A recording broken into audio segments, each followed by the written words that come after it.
Welcome to the Oakley Podcast, Trucking Business and Family. My name is Jeremy Kellett, Director of Recruiting here at Oakley Trucking, and I'm your host for this podcast. On this episode, we are doing something a little bit different. We are going to bust some myths about truck drivers and the trucking career.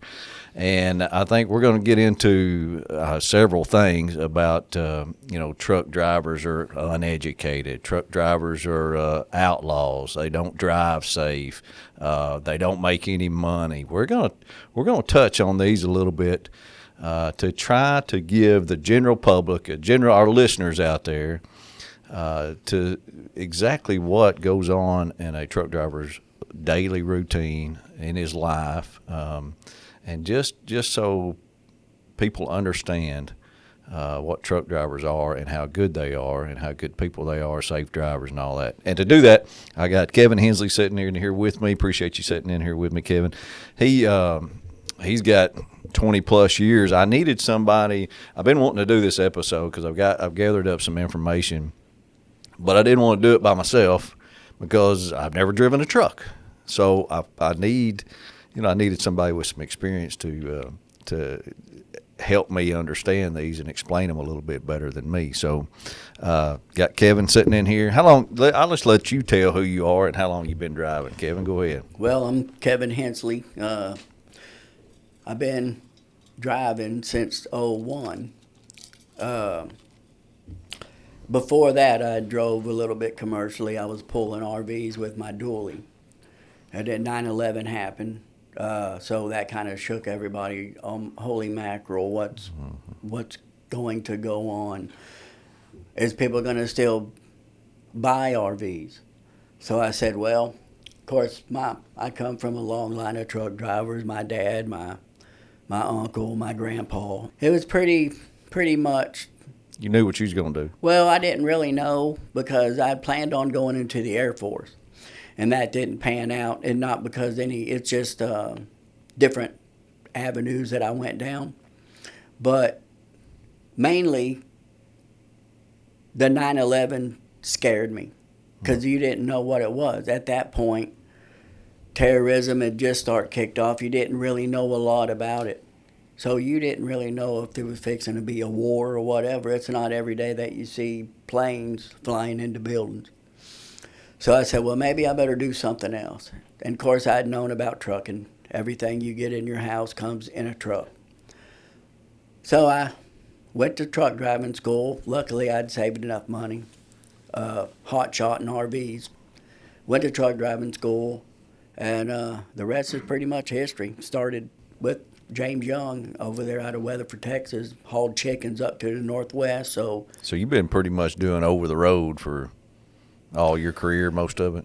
Well, a lot of it. There was a lot of times when I pulled salt water in the oil field, which was the waste hauler pull. We call them water weenies, but they were waste haulers. You pulled the salt water out of the tank so they could come along and get the oil or the condensate, whatever, drip. I did that for quite a few years. Hauled milk, but I've been here for March will be 10 years. So let's start. I mean, that's a great career right there, enough that you've got the experience. You can help me with some of this stuff. And so let's start with the first one that I think the most important. We actually put it out on social media, and we had a bunch of people respond to it, that the stigma that truck drivers are uneducated. Now, me and you know different. And we got some feedback on social media from some of just not our guys, but a lot of people. We talked to Jason Cooper. We did a episode with him, and he was an attorney and quit being that. We had Brad Page, the Southwest pilot, for 20-something years. I heard that one. Luigi, who could forget Luigi, web developer and can speak several languages. We had some here. Just say electricians, AC, bachelor in criminal justice, with a concentration in homeland security. I mean, these are truck drivers that are out there driving now that have these past careers. What's your thoughts on people thinking that truck drivers are uneducated, Kevin? I think it's a stigma that everyone needs to move past from all the 70s movies. You have your Smokey and the Bandit, you have the Convoy, and of course, the CB radio craze. And most of them people, they weren't even drivers. I think today is not what it used to be. Mm-hmm. I know people of all walks of life that have college degrees. I'm one. I programmed in Visual Basic. I found out pretty quickly that I didn't want to be sitting in the desk and having somebody telling me what they don't even understand what I'm writing code for. Well, what is that? Well, look in the notes. It's theirs. That's what them notes are for. That's that green print down there. This guy has no idea, but it's because it was a relatively small company. He's the boss. But I just kind of, and I've done other things, I can do paint and drywall, and I'm really, really good at it. I can match any texture, and you'll never, ever be able to find it. But it just seems like the good stuff that for me, the stuff that you're really good at, it's boring. It's kind of monotonous. Like the programming and the... It's just writing code. Writing code. But... How long did you do that for? Oh, I didn't do it very long, maybe a year and a half, 2 years. And you figured it out real quick? Yeah, well, it was the desk. And then I started hot-shotting those RVs. Do you know some other educated truck drivers? Of course. I know a few guys. Well, one of them works here, my buddy Steve, and he taught safety at Halliburton. So he got on up there pretty good. My uncle, he was head at safety at Basic Energy. He's passed on now, but he was head of safety at Basic Energy. And then he went into truck driving? No, he was driving a truck. Before that, he worked in a factory. Okay. But some people just gravitate towards trucking for one reason or another. A lot of it is just because they don't want to be chained to a desk or a time clock or something to that nature. Yeah, and I think over of course, working here, over time, I've seen so many educated people but ones we've had on the podcast, that surprise us in all the stuff that they have done in the past, and that they choose to drive a truck. They don't. That's not. A lot of people think that truck driving is a last resort job. I'm going to drive a truck because that's anybody can do it. How far from the truth is that? Well, nowadays, even way back when, there's a pretty strenuous checklist that you have to go through. You have to have a decent driving record, of course. Your health has to be relatively good, or it has to be able to be managed by medication. If you have to take insulin for diabetes, you're out. That you can't even they won't even give you a medical card. If you can't have a medical card. And I think that maybe a lot of the listeners don't understand that you have to take a physical. The maximum you can get is 2 years, which you just did this morning. And so every truck driver over-the-road truck driver has to take a physical, and the most he can get is every 2 years. Some of them just get 1 year. Some of them just get 6 months. It depends on their health, the medication they're taking, and all that plays a big part in how their livelihood of driving a truck relies on this physical. Central Arkansas Truck and Trailer strives to take care of our owner-operators as quickly and accurately as possible. As a family-owned and operated company, they understand and value the importance of relationships just like we do. That is why Oakley owner-operator Joe Williams continues to return to their shop for service on his truck. I've been with Oakley Trucking for 2 years in this April, first-time owner-operator. It was a shock, the maintenance and the repairs on it, because I've never done anything like this before. And I told my wife, I said, I'm going to try that Central Arkansas Truck and Trailer, because they're so convenient. They're right there off the interstate.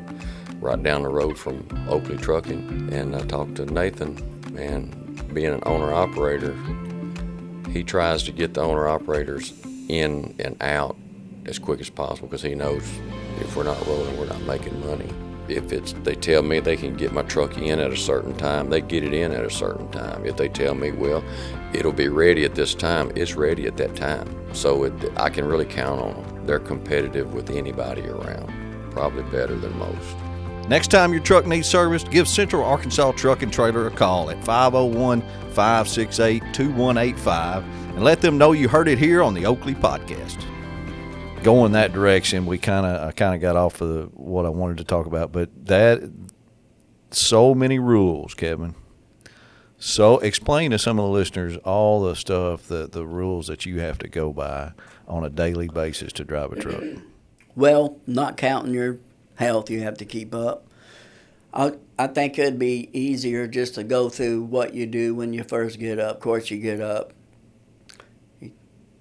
You don't have a sink. A lot of times I'm over there at the receiver or the waiting to get loaded, the shipper we call it. Mm-hmm.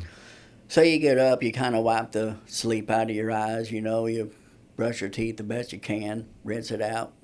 Most of them don't care much. It's just toothpaste and a little foam on the ground and it'll be gone. They don't care much for that. But you don't have the luxury of having a bathroom,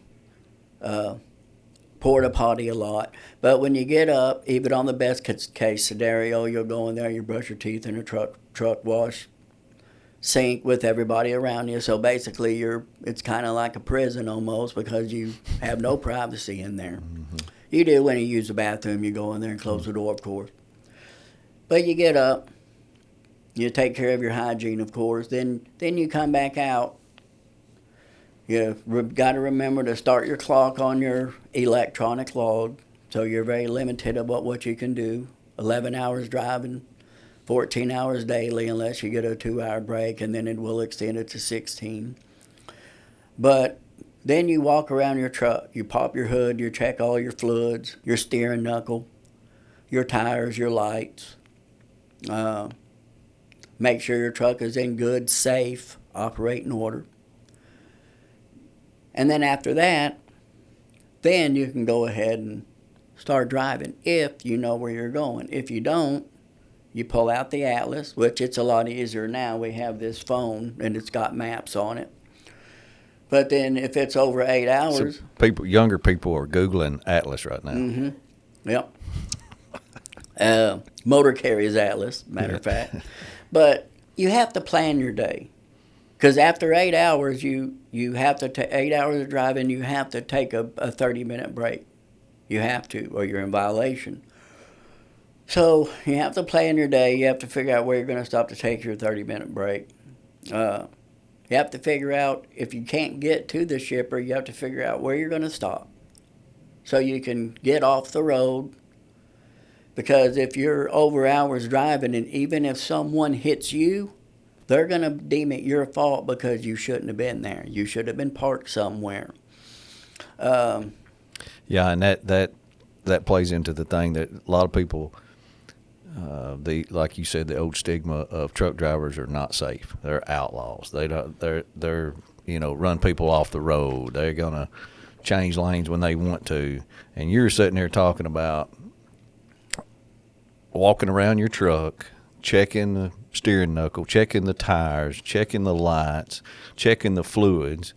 How many people do you think that get up and go to work in the morning, checks their car or pickup like that? Nobody. I would say nobody does. I don't. I jump in mine, start it up and go. Mm-hmm. And wouldn't hurt to do a little walk around, make sure I've got safe, my tires are not bald and stuff like that. But you're required to do that. Yeah, it's law. Yeah, it's law. It's not regulation. It's law, and you have to log that in your logbook. How important do you, the truck drivers in general, take safety? Extremely important. I mean, you're down there typing a report or programming a computer. There's very few jobs where if you're unsafe, you could end up in prison. whether it's your fault or not. It may not even be your fault, but say you're over hours like we were speaking about.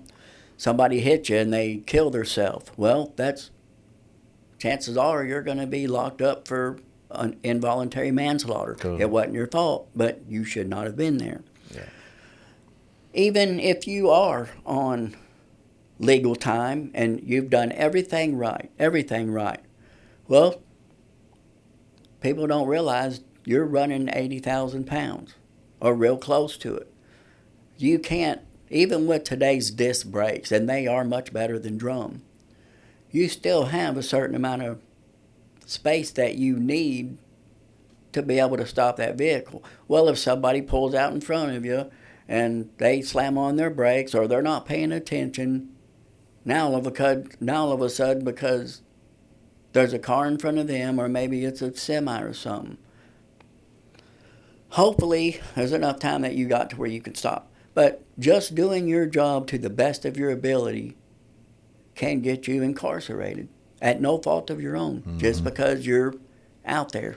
Well, and that's what I want the listeners Safety to understand. is extremely important. I don't think that the general public realizes what goes into truck driver's daily life that he has to deal with, besides the having a place to go to the bathroom and take care of all that, but just the rules that you have to follow and the liability that you have on your shoulders, that you have to be a safe driver going out there. I mean, how many miles have you driven, Kevin? Probably have any idea? I mean, 20 years? Well, I would say probably pretty close to 3 million.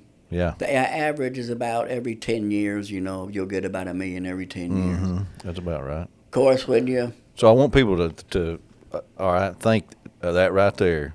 And I hear people say, oh, man, I put 20, 30,000 miles a year on my car. I'm wearing it out. I'm like, and this guy does 100,000 miles a year. So the big difference there, and that's a lot of time on the road. And I would think, you know more about safety than I do, because you have spent a lot more time driving down the road than I have, and you can see things and understand things. It's what's happening in front of you and lane changing and all that. So I just want the listeners to understand that and get a good grasp of it. Most of them do. Most of them, our listeners are truck drivers, but I think it's a great to understand that a little bit. Let's move on real quick to truck driver. Truck driving does not pay. You can't make any money driving a truck. That's one of the myths out there. Well, starting out at Walmart, they guarantee you $115,000. Now you have to have a minimum of 2 years experience, and they're like Oakley. They're extremely picky about who they put on. You have to have a clean driving record, so many years experience, no accidents. There's just a long list, just like with Oakley. I know people that have still paying on their student loans, have a degree in business, and I make twice what they make. And that's not gross. That's what I get to spend. Net money. That's net. Most of the people you see in business, and a lot of these people that are younger, they're not going to understand this, but they are not going to be in the movie The Secret of My Success, where they're running up on top of the building with Michael J. Fox, making millions of dollars a year as a CEO. I would say 90% of them, maybe it may be a little more than that, because these are all the people that I know that have a bachelor in business. They are restaurant managers, Chick-fil-A, fast food, or maybe Red Lobster, or bar and grill, something to that extent. Is any of your extended family or friends shocked as how well you've done for yourself driving a truck? Maybe not shocked. Well, but probably not me, because, like I say, I have a long list. Now, friends, yeah, they're a little shocked. But also, being a driver is a lot different than being an owner-operator. You're a man of many parts whenever you are an owner-operator. Your business, your safety, your mechanic, That's a good point. Yeah. driver, accountant in many cases. Yeah, I mean, you're a small business. Mm-hmm. Taxes. Yeah. Luckily, I try to surround myself with people that are extremely knowledgeable in those different sectors. Mm-hmm. Safety is just something that it's just been bored into all of us. And because nobody wants to be locked up. So you try to give yourself room. Accidents happen. But the statistic is what we were talking about earlier. The statistic is I think it's 85 to 90% are the four-wheeler's fault. And they only get blamed for, I think it's 35, 40%. Mm-hmm. Yeah. That back on what we were talking about earlier. But I was trying to talk about, making money and being successful. And we've got people here. I'm amazed by, been to some of their houses, or I've been, of course, see what they drive a lot of times and how well kept they are. I've met a lot of our owner-operators' wives and just how super nice and sweet. And, I mean, the stigma is a lot of times a truck driver can't make any money, and that is not the case. Mm-hmm. That's sure not the case here. I mean, what's his name he has a boat down there on the Gulf that he's got one of them nice big boats he takes people out on, to go fishing out there, deep sea fishing. I mean, we have, I can't tell you. I mean, people just are successful. Whether it's buying land, buying rent houses. I've heard it all with truck drivers. They do very well for themselves. Well, smart ones. Good point there. Yeah, maybe so. But yeah, I mean, this is the busting these myths about truck drivers. To me, is something that we all need to think about a little bit more and understand. Life on the road out there with a truck driver and how it can be every day. Compared to my life and how I can be every day, because I don't worry about waking up and having a place to go to the bathroom, brush my teeth, nothing like that. I mean, you gotta put thought into it. You got to be prepared, and that's something that I think a lot of people don't understand. Also, what about technical advances, technology involved in trucking? I don't know that people understand how much technology is put into trucking, whether it be cameras, whether it be stuff on the truck, whether it be devices that you use to help, whether it's pre-pass or anything like that. I mean, technology is something else nowadays, isn't it, Kevin? Technology helps a lot. GPS, now they're not perfect. They're not. But they will get you most of the time where you need to go. The main thing for me is how much technology is on the truck to keep you from hitting someone. And a lot of people, they'll turn that stuff off. I don't, because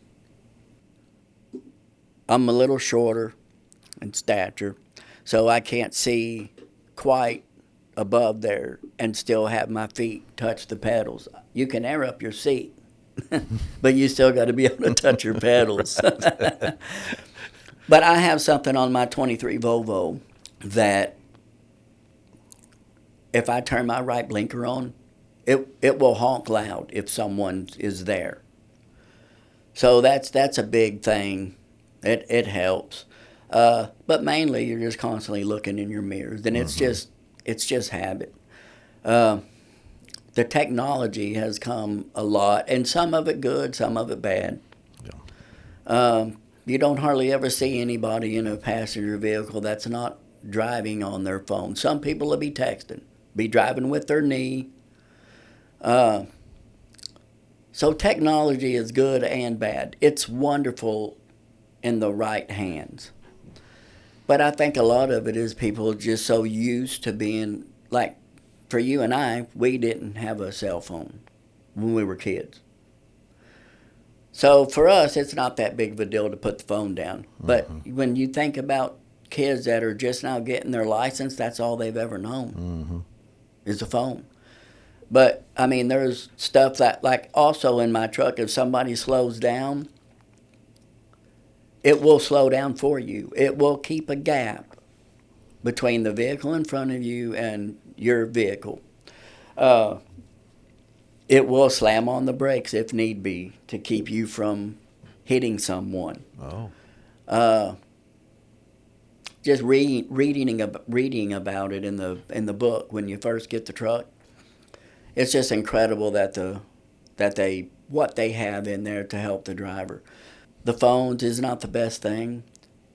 Well, don't get me wrong, it's wonderful. Used to, you stopped at the payphone.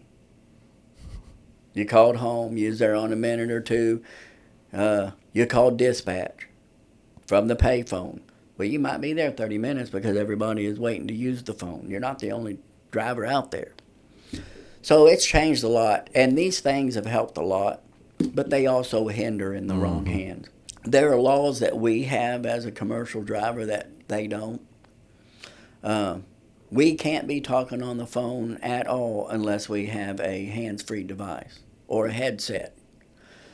But the technology really has made a big difference. At Aero Truck Sales in Springfield, Missouri, they take the hassle out of buying and selling semi-trucks.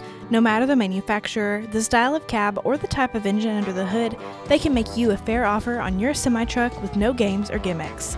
They carry trucks from all the major manufacturers in the trucking industry and perform a thorough inspection of every truck on their lot to ensure safety and quality and give you confidence that you're getting a reliable truck that will last you for years at a price that you can afford. Aero has partnered with Oakley Trucking and the Oakley Podcast for years and are proud to provide our owner-operators with trucks that meet Oakley's qualifications and each owner-operator's specific needs. So whether you're a first-time owner-operator or just looking for a change of scenery, give Keith Wilson a call at 573-216-6047 and let them know you heard it here on the Oakley Podcast.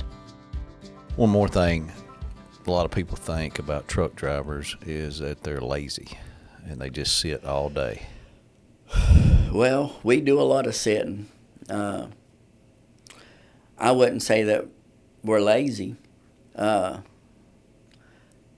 a lot that goes into it. You're sitting, but your mind is constantly working. You have to know what's going on around you, and that may change 50 times in a minute, literally every second, because people are passing you on both sides. If they're only passing you on one side, it's a little bit easier, but then guess what?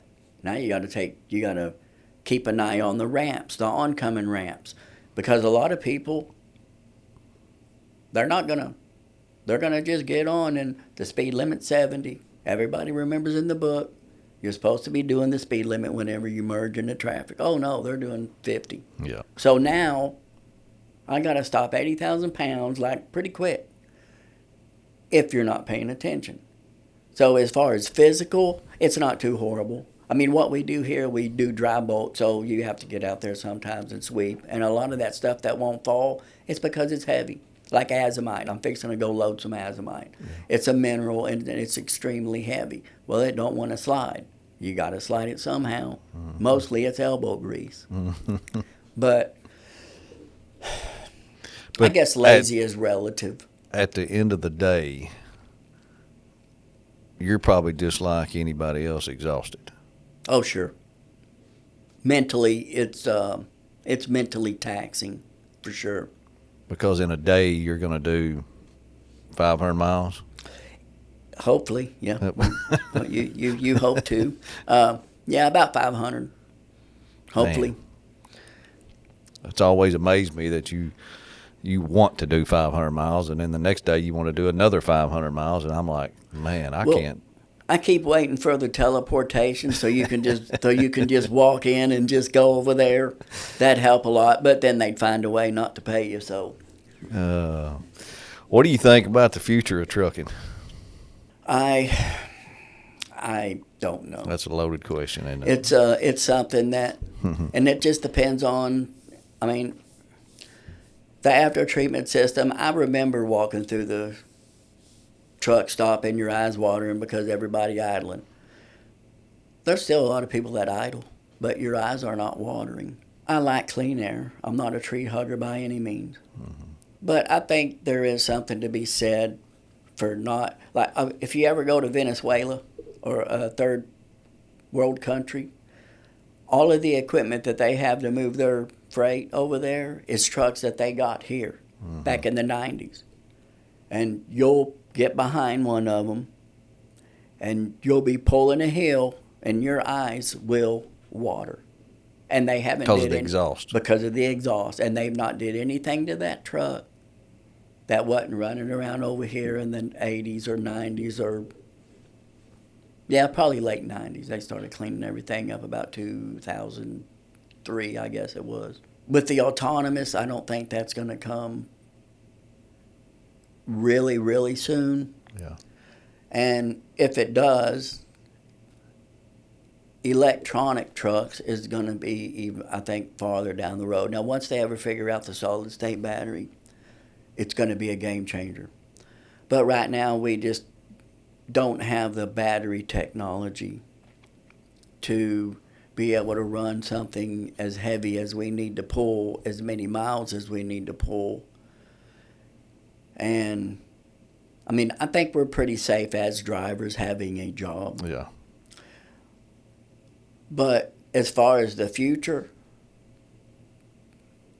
I mean, I think we're a lot safer. I think we're a lot less fatigued because we do have certain rules and laws in place to make it to where you can't overdo it.